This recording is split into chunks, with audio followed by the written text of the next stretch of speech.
Wow, spring has sprung, as the saying goes. Welcome back to another Wednesday evening Bible study. I'm Pastor Mark. Nice to see you again. It's spring. No more photo backdrop behind me this time. It's a very bright day. I'm trying not to squint in the light. I'm kind of in a place where the sun's not in my eyes, but it's shining, reflecting off the house behind the camera, and I'm squinting a bit. Sorry about that. Spring, love it. I do like living in a place where we have 4 distinct seasons. Some people don't live in places like that. You have to kind of feel sorry for people who have, 70 and 80 degree weather all the time. Gotta feel sorry for that. I think I'm joking there. Things are tough all over, right? We'll keep our fellow brothers and sisters in prayer that are dealing with diseases and sickness and affliction and job loss and financial problems and all that stuff, because life is happening everywhere, isn't it? Wow. But I don't say that trivially. Keep bringing their names before the Lord and lift them up in prayer, because prayer changes things. Prayer changes things. It's a bit windy, and I am downright cold. I'm realizing that I should have worn a coat out here, and not just this light jacket. Wow. It's not much of a jacket, really truthfully. It's just thin. So if I'm shivering, or I suddenly pull the hood up on my head, you might realize that I'm just reaching the breaking point of cold. Tonight's Bible study, we're going to talk about, in one way or another, you might think it's about perseverance. It's not. We're going to talk about making choices. Making choices. In Micah, Old Testament, Prophet Micah, chapter 7, verse 8, often just the first part of this verse is quoted. I've heard it preached over the years many times. It's a powerful verse, though, and today I hope that you are blessed by this word. Micah chapter 7, verse 8. Rejoice not against me, O mine enemy. When I fall, I shall arise. When I sit in darkness, the Lord shall be a light unto me. Folks, I'm here to tell you today, today's the 14th of April in the year 2021, falling down may be the result of an accident or being knocked down. But staying down or getting back up is a choice. It's a choice. Choices. We're going to talk about choices. Sometimes in life we may fall down. We may even get knocked down. The question is, what are you going to do about it? Are you going to stay down, or are you going to get up? Boy, the camera's blowing in the wind. I can see it shaking. We're not having an earthquake. We're in a wind. So, staying down or getting up. Sometimes if somebody close to us has knocked us down, it hurts. Sometimes it hurts so bad we may want to stay down. Either way, we make the choice. What choice is that, Pastor Mark? The choice what to do next. Do we stay down or do we get up? Regardless how or why we fall, staying down is a choice. Getting back up again is a choice. Sometimes getting back up is work, with a capital W. Sometimes it's work. However, if you want to overcome, You have to get back up. So I'm going to say this. Get up. Those of you who have been part of the Word of Life Church family over the years have heard Senior Pastor Justice use the analogy. Actually, he used it in a couple of different ways. But he refers to a boxing match that he was listening to on the radio as a child, as a young man. And the boxing match was between Rocky Marciano and Ezzard Charles. Wow, that camera's just rocking in the wind. I'm sorry about that. Rocky Marciano and Ezzard Charles. Rocky Marciano won a heavyweight title of a boxing championship because he kept getting back up.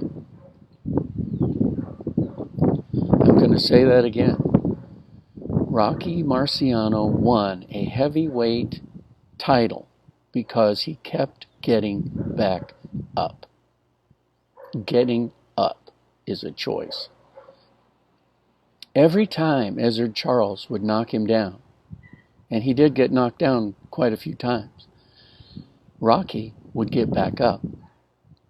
His opponent wanted him to stay down and to give up, because then the bout would be over and Ezzard Charles would be the champion.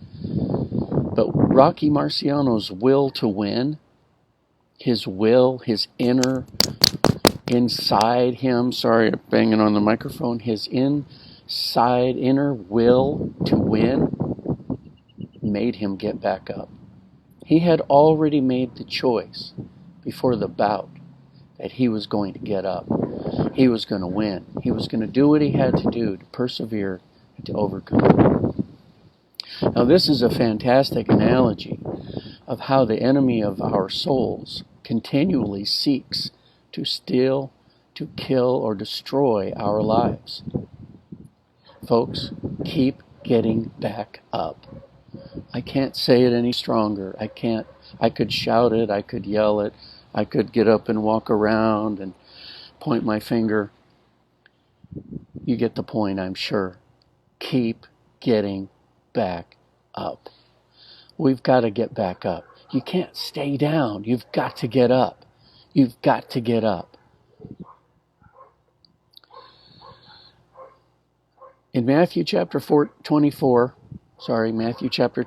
verse 13, and in Mark chapter 13, verse 13, essentially, Jesus says the same thing in each verse. He that endures to the end, the same shall be saved. The people that endure to the end, the people that endure to the end. In Micah chapter 7, verse 8, I read the verse earlier. I'm going to read the B part, the second part again. This part, I think, gets overlooked a little bit. When I sit in darkness, the Lord shall be a light to me. When we are in a dark time, when we're down, I don't mean just feeling blue or feeling low. I mean when life has knocked you down. Something has hit your house, your family, your life, your health, your job. When something has hit and knocked you down, the Lord will be a light to you. What does that really mean? He's going to show you the way out of your situation. He's going to lead you out. He's going to help you get out. If you keep getting back up, He's going to show you the way out. So you see, God honors our faith. He honors our faith. Well, I got some squirrels climbing around me, sorry. If you keep getting back up, He's going to show you the way. We've got to keep getting back up, folks. Sometimes the way up is through our faith in the Lord, to bring us through those hard times. God is faithful. He will always make a way. Sometimes we have to be patient enough to wait until we see the way. Now, for me, that's hard. I've been very transparent about this over the years. Those of you that know me, you know that I am not good at the waiting game. I'm not even really good at waiting with the kind of like fishing where you sit and wait, sometimes for hour upon hour upon hour just for a bite, a fish to maybe take a nibble on your bait. I can do it for a while, but at some point I'm going to stand up. I'm going to be walking back and forth on the bank. I'll look back at my rod periodically to see if it's getting hit, but I'm not good at the waiting game. Now, I don't say that to make light of it or even to sound funny. Please forgive me if you're taking it that way. I genuinely struggle at times with waiting. Now, God has been helping me in my life to deal with that. But sometimes it's a real struggle.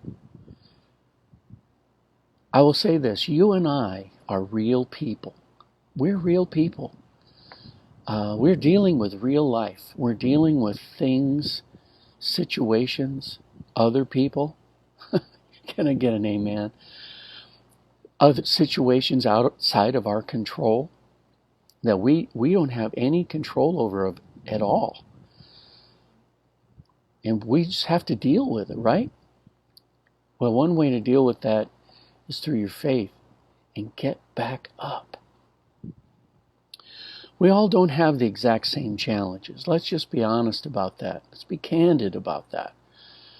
We don't have the same challenges, but we all have challenges. They come in various forms, shapes, sizes.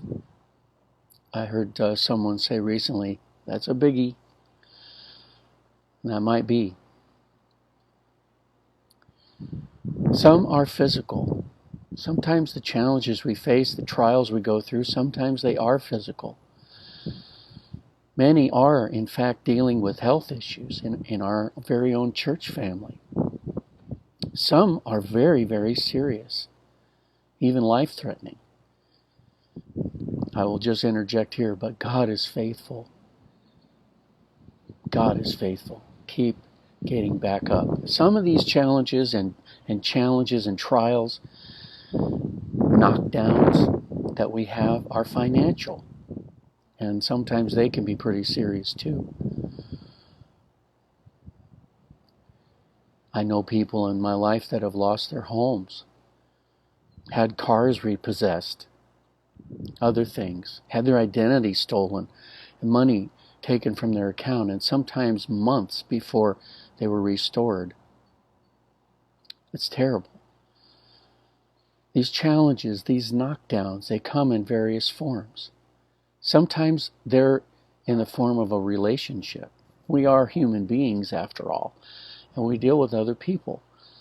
But sometimes those relationships can be tough. Now, I'm not just talking about a marital relationship or a relationship between parents and their children, boyfriends, girlfriends, that kind of thing. At home, at work, neighbors, at school, etc. We all have relationships with other people. Relationships, that's a real thing. Often they have a lasting impact on our lives and even on our future. Yes, these can be very serious too. I recall my parents talking to me when I was young about the friends I was associating with. Friends, I'm here to tell you, brothers and sisters in Christ, I'm here to tell you, anybody listening today, I'm here to tell you, who you associate with will affect your life. Choose wisely. Choose wisely. In Proverbs chapter 16, the 28th verse says that a whisperer separateth chief friends. I want you to think about that. A whisperer. What does that mean? What does that mean, a whisperer? To me, that suggests someone that is a talebearer, a gossip, someone who goes around trying to spread rumors or find fault between friends or to separate friends. Have you ever known someone that was always talking about other people in a negative context I'm referring to? Telling you what so-and-so said about you? Oh, this is what they said. Blah, blah, blah. What about what such and such did to you behind your back? Blah, blah, blah. Again and again. These kinds of things eventually, they lead to friends separating. They lead to strife. They lead to arguments. They lead to strained relationships. They lead to very uncomfortable situations. Sometimes even separating families and family members. Folks, there are people I'm sure that you know that have family members they haven't spoken to or even seen in years because of hard feelings over things that somebody said that somebody said. A whisperer separated chief friends. Be careful who you hang out with. Proverbs chapter 22, verse 24 says not to make friends with an angry person. Yes, people, that's in the Bible, and it's true. Don't make friends with an angry person. Have you ever known someone who was really just bitter?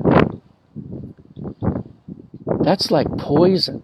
I'm telling you, it's like poison, but it's a contagious kind of poison. It's contagious. It can spread to you, inside you. It can get in your mind. It can get in your mind. It can get in your heart. It can get in your thoughts, the way you think, the things you think about when you're by yourself. It can poison your life. Bitterness, anger. If you hang out with people like that, you will become a cynical, angry person that is quarrelsome, unhappy. When my parents were telling me when I was a young man about who I spent my time with and hung out with as friends, that they were going to affect my lives, they were not lying. They were telling me the truth. I learned that over the years. I've learned that that's true. It is important to hang out, to spend time with, to associate with the kind of people that you want to become. That sounds like an improper sentence, I think, but it's true. It's important to hang out with the kind of people that you want to be, that you want to become, that you want to be like. It's true. Proverbs chapter 27, the 17th verse says, iron, I'm reading from the King James Version now, iron sharpeneth iron. So a man sharpeneth the countenance of his friend. Just like a piece of iron sharpens another, the character of those we associate with will affect us. It will affect you. It will affect your own character. It will affect your outlook on life. It will affect your ideologies, your politics, the values that you place, your values, your personal values, etc. The wind's blowing again and shaking the camera. Our walk with God will be affected by the kind of people we hang out with. If I'm spending time with people that want to live for God and ultimately want to make heaven their home, I need to hang out with those folks because I will. But if I'm spending time with people that don't want to live for God and ultimately make heaven their home, and I'm going to adopt the same kind of mindset. I'm going to become like them Oh, Pastor Mark, you don't know. I'm that salmon swimming upstream. I'm not like those people. I'm my own person. I want you to listen very carefully to what I'm saying. You will become like the people you spend time with. You will become like that. So if you don't want to be like that, then you need to spend time with someone else. Well, why? Because they are your friends and they will have an effect on your choices, on your values, on your walk with God, etc., etc. Those values and choices will also shape the kind of person that I become and how much I value my faith in God. All this is a result of my associations. Choices. I told you tonight we're going to be talking about choices. The values and the choices of your friends will shape the kind of person you become, because you are being sharpened by them. How much I value my faith in God will be affected by the people I spend time with. Will I get back up on my feet when life knocks me down? Will I get back up when someone dear to me hurts me and emotionally I am knocked down? How will I respond when I'm seeking God about something big in my life and it seems He's waiting me out, perhaps testing me, trying my faith? These things are going to happen in your life. For some of you, they're happening right now. For some of you, they have happened in your lives already, and you're remembering this as you're hearing me speak. In James chapter 1, the 3rd verse, James writes, "Knowing this, that the trying of your faith worketh patience." Whoa, that's heavy, man. That is like, wow. Sometimes our faith is tried. It's tested, if you please. Don't despair when you feel like you've been knocked down. Get back up again, knowing that God will help you overcome whatever life sends your way.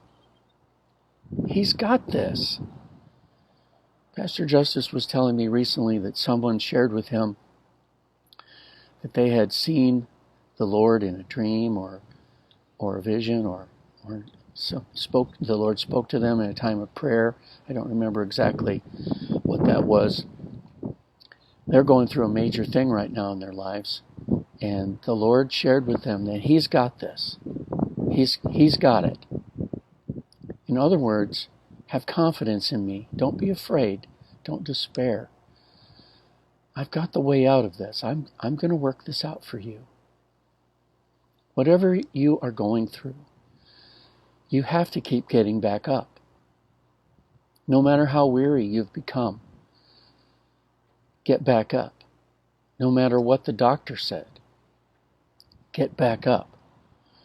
No matter what he or she did to you, whoever he or she is, get back up. No matter how deep the hurt is, get back up. Folks, we've got to keep getting back up. When you get knocked down, get back up. Keep your faith in the one who holds tomorrow and get up, saying, "When I fall, I shall arise. When I sit in darkness, the Lord shall be a light unto me." That's Micah chapter 7, verse 8 again. The Lord will be that light that leads me out of whatever valley I am going through. Whatever trial I feel stuck in, He, God, is my way out. So keep your faith and keep getting back up. Keep getting back up. Keep getting back up. The enemy of your souls, he's motioning